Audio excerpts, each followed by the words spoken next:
السلام عليكم ورحمة الله. أهلا بحضراتكم معايا في قناتي حياتنا بالمصري. في البداية بعتذر عن الصورة اللي أنا حطاها، لكن هو ده موضوع النهاردة. كلنا الفترة دي ملاحظين إن في انتشار كبير جدا للدبان. طبعا بيتقال إن الفترة بتاعت نقل الفصول ده الوقت الأكتر اللي الدبان بيزيد فيه عدده، وإن ده الوقت المناسب لوضع البيض. وطبعا احنا عارفين ان الدبان بيحط عدد كبير جدا من البيض. المكان الاكتر كمان علشان ان ينتشر فيه اكتر او البيئة المناسبة ليه اكتر طبعا هي الزبالة. والزبالة طبعا منتشرة في كل مكان بشكل كبير، فيبقى الموضوع طبيعي ان هو يكتر لان احنا ما بنقضيش على الزبالة. لكن اللي حاصل اليومين دول ظاهرة اغرب من كده بكتير، هو ان العدد اكبر من الطبيعي. كمان الطريقة بتاعت الدبان طريقته غريبة جدا. الدبان كان لما كنا بنيجي نهشها من على وشنا او من على ايدينا كانت بتتهش. لما يدخل البيت طبعا كنا بنضلم البيت ونفتح شباك ونحاول ان احنا نطرده او نهشه باي حاجة كان بيطلع بره. كمان ان في اللي بيستعملوا المبيدات لما كانوا بيجوا يرشوا المبيدات على الدبان، يعني في المكان اللي هو موجود فيه.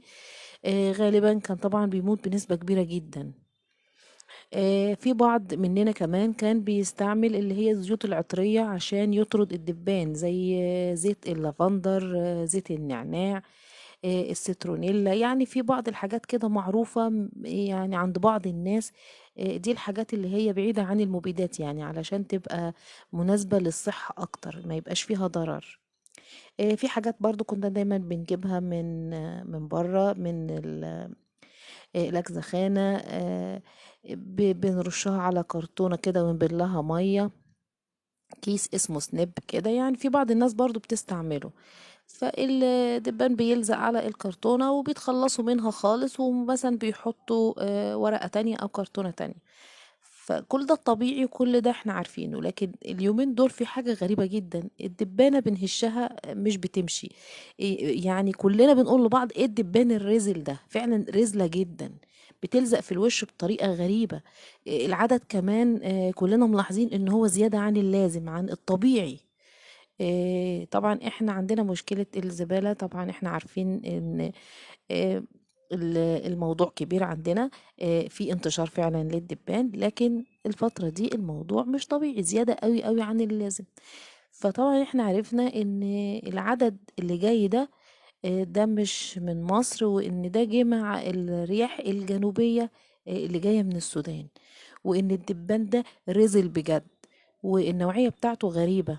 يعني في نوعية منه مش بتتأثر بالمبيدات. لما بنيجي نطرده حتى من البيت مش بيطلع، حتى لو ضلمنا الشقة وفتحنا شباك يعني بيطلع بصعوبة جدا، مش سهل ان هو يخرج. يعني كمان اكتر من انه ما بيتأثرش بالمبيدات، طب هنعمل له ايه؟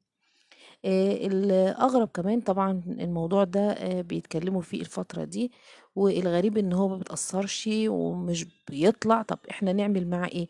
في نوع منه كمان بيحذرونا منه قوي، اللي هو النوع اسمه الثاقب الماس. يعني ده كان نوع خاص بالخيول.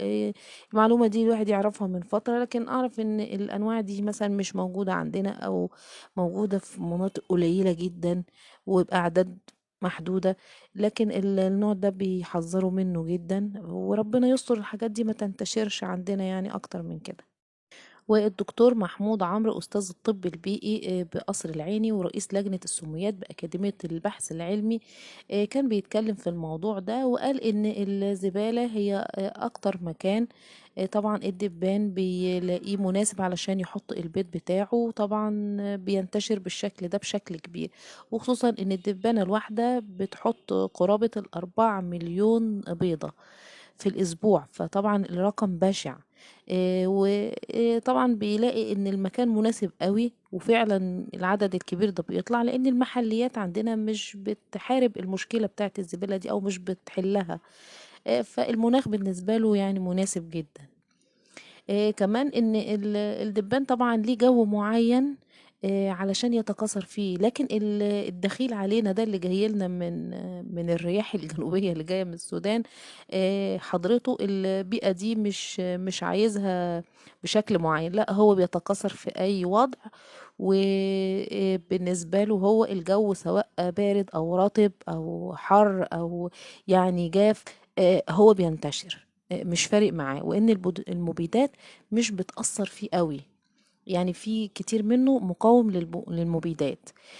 فطبعا دي الموضوع كده كبير، فاحنا بالنسبة لنا احنا مش معقولة احنا اللي هنقاوم ظاهرة الدبان. لكن المطلوب مننا، او اللي طبعا اللي اتكلموا فيه المختصين، ان ضروري النظافة الشخصية، ضروري ان الدبان ده لما بيكون موجود في البيت لازم نطرده بأي شكل. يعني ما نحاولش ان احنا نسيبه نهائي، نطلعه بأي طريقة. الأكل، بالنسبة للأكل ممنوع تماما احنا نخلي الولاد ياكلوا أي أكل مكشوف من بره، وخصوصا الحلويات. بالنسبة لينا احنا ككبار، الفاكهة لما نيجي نشتري الفاكهة نبعد تماما عن الفاكهة او الخضار المفتوح، لان هو قال ان الدبان بيلاقي ان الفاكهة المفتوحة مكان برضو كويس علشان يحط البيض بتاعه. طبعا حاجة صعبة قوي، لكن ضروري ان احنا نتكلم فيها علشان كلنا ننتبه للموضوع ده. وبكده اللي احنا هنقدر عليه ان احنا نقاومه جوه البيت.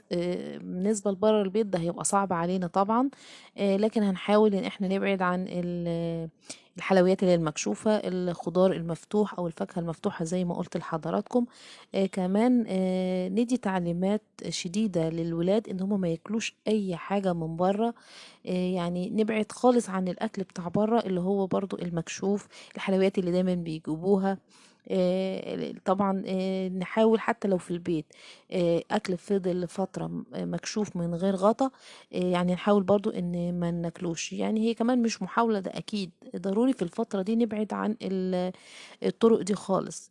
ما نقولش ان البيت نظيف وامان فعادي، لا يعني ضروري ان احنا نغطي دايما الاكل لحد ما نشوف حل في الموضوع ده، او نشوف هيحلوه ازاي.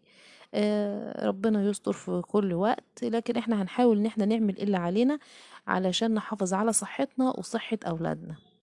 وكان برضو مختص في مقاومة الآفات كان بيتكلم في الموضوع ده، وقال إن الدبان ده إحنا مش قادرين نلاقيله مبيد معين، لأن الميزانية بتاعت البحث العلمي يعني ضعيفة، وإن هم لسه ما توصلوش لحاجة معينة.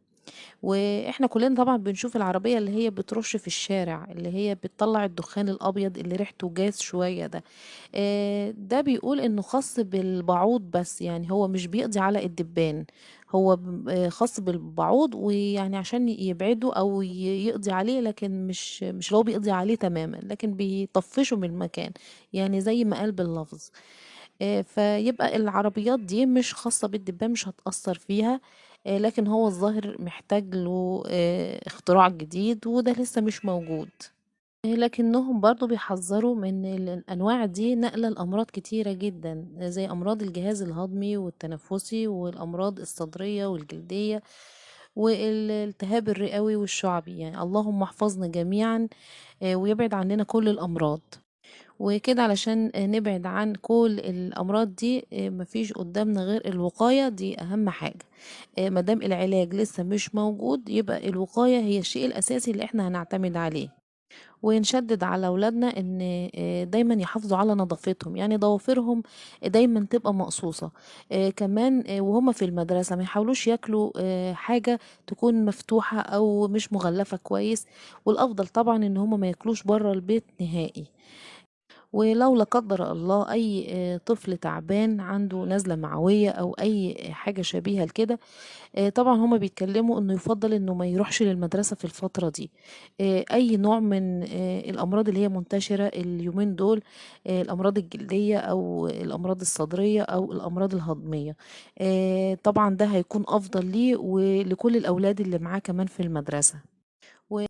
وبالنسبة لينا احنا بقى ككبار، يعني لو احترنا ان احنا نطلع الدبان الرازل ده من البيت، يبقى نستعمل الكيس اللي اسمه سنيب. طريقته سهلة قوي، يمكن هي طريقته بايخة شوية في ان هو بيلزق على الكرتونة. في يعني ناس طبعا بتتضايق من الطريقة دي، لكن هي اسلم حاجة ان احنا نتخلص منه لو ما طلعش بسهولة. وبأكد تاني طبعا ما نحاولش نشتري أي خضار أو فاكهة تكون مفتوحة نهائي. طبعا اللي سمع تفاصيل كتير عن الموضوع ده هيكتشف ان الموضوع مش بسيط. فالنظافة أسلم شيء علشان نتجنب كل المخاطر بتاعته. ربنا يحفظنا ويحفظكم ويسلم ولادنا في كل مكان. والسلام عليكم ورحمة